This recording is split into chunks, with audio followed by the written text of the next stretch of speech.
So making our dough is actually really easy. It's 4 ingredients. You don't need hot water. You don't need sugar. We need 5 cups of bread flour, a teaspoon and a half of instant yeast.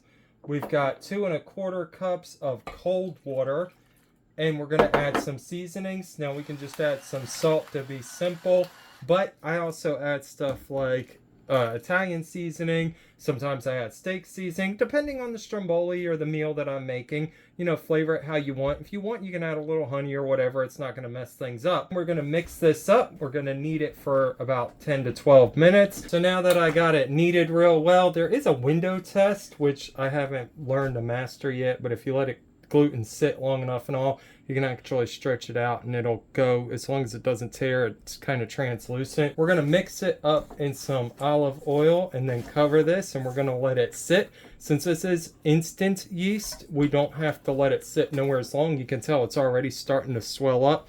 Give it about an hour or so if you want, just to let it sit long enough. But you could probably use it within like 30 minutes, I think. So after it rises, we're going to go ahead and punch it down, fold it in on itself. Now, I'll be honest, I did put this in the refrigerator overnight.